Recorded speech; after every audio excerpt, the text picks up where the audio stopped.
we're back with more Spotlight on you guys. We have a very special guest today, Mr. Michael McCormick, and in the last section we talked a little bit about his career involving Labyrinth, Return of the Jedi, The Dark Crystal, and we're going to keep talking about stuff that he's done, including some of your stuff in makeup. Yes, that's definitely it's amazing stuff, really. We're going to run a quick clip here. It's going to be about a White Sands autopsy. White Sands, yeah. It's from White Sands, and it is a completely fictional. Very fictional. Is it fictional? I want to know. Is it true events? I feel like there's true events. Yeah. Oh, Mickey Rourke actually. There we go. Awesome. Oh. Yum. So you said you saw this corpse. I saw the corpse day before yesterday at a, we were reading for parts, and Steve was there, and that's Steve Cormier, I like that. a scene that made him sort of famous. And what is this from? This is from Maniacs. Tell us a little bit about Jeff. this. That's Jeff Fahey, right? Yeah, I did all the effects for this, which is that is all right. There you go. Dang. Is that hot or what? And the interesting thing is, I didn't do it. Oh. Somebody else put it together as I was doing something else. Ah, well, that's Jeff is incredible to work with. She's dead, unfortunately. She died. I'm sorry. Very unfortunate. She's a lovely girl and a wonderful actress. I like that. But that's one of the So that was work. Yeah, White Sands was great, and it was great for several things. Working with Will Dafoe, working with Samuel Jackson. So it was just, and Mickey Rourke. It was good working with Mickey. And it was just all around, a pretty nice show. Pretty nice show. And it's much more popular than I ever thought it would be. It was really great. We shot a lot up in Taos and then out by the Gorge, then down at White Sands, conveniently. Yeah. As long as that's the name of the place. Matches with the title. Yeah, so it was a good show. Good show. And you also worked on a project called Moses on the Mesa. Just recently with Petra and Paul Ratner, who called. I got the call. My son got the call and said, listen, I want to talk to my dad. So I did for the first time, I did a production design for them on that. And we'll see that at this film festival that's coming up very soon, right? And it's the 3rd of June or something, isn't it? Yeah. And they'll be here. The Ratners will be here, and you'll see the piece itself, which is pretty neat. That's amazing. And you brought a clip from that too. Yes. So let's go ahead and look at that. Ooh. My name is Solomon Beebe. Reconstruction. You look funny. Can you tell us a little bit about what it was like working on this? It was quick. It was quick. We were in and out in 3 days. In and out in 3 days? Yeah, and this is about Solomon Beebe, yes, the Jewish immigrant who ended up being the governor of Acoma, Pueblo.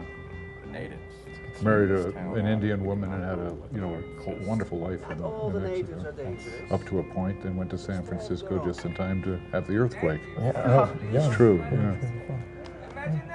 That's awesome. What's the major difference between working on a movie that gets shot in 3 days versus one that can take a while, like something like Return of the Jedi? Television generally is really good because this was all gratis. We were helping them out. But generally speaking, television pays you quicker and better than films do. Films have the charisma of being the pinnacle of the industry. So obviously, you sacrifice a lot for working on films, generally speaking. Some of them have really good sort of what I call creature comforts, great food. Yes. That'll work. Better than usually television. Absolutely. What's probably the best food that you've ever had on set? A year later, That's a good question. I can tell you the worst, but the best was actually right here in town on a thing that was being filmed. I went out there to actually talk to the people and stayed for lunch. And it was out on the big studios out in Rio Rancho. And that was great. The best food, and I didn't even work on the film. Oh, well, that's good. The worst The worst. The worst was working on a thing called Painted Desert. This was the year of locales and deserts in the Southwest. Japanese production, and it was great. The director said, give me the final cut and I'll do it for $1 million.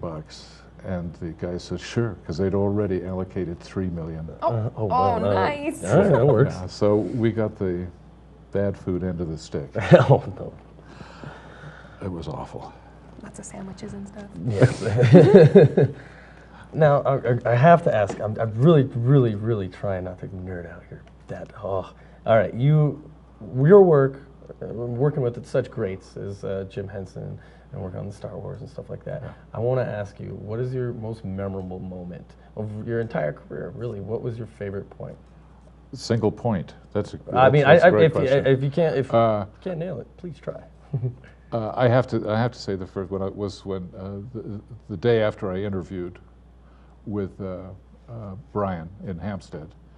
I had already seen Jim out at Elstree working on the Muppet sets. Mm-hmm. It was the Egyptian set with Miss Piggy being Cleopatra, and I was blown away, of course. And I can imagine it was something else. But anyway, the following day, Jim came into the studio in Hampstead and said, "Come on, come on, Mike. All right, let's have a lunch." Oh.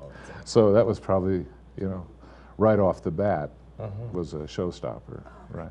The other one would be George Lucas really digging Salacious Crumb when he saw him. Yes. Yeah.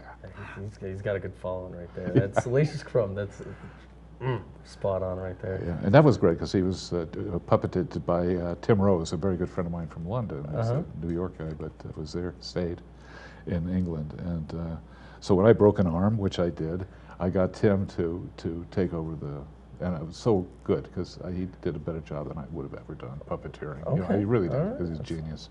but it's those are two of the better points. That's good. That's so amazing. All right, we have to take another short break. Stay with us through one more break. We're going to come back and he's going to show us some of the cool stuff we brought today.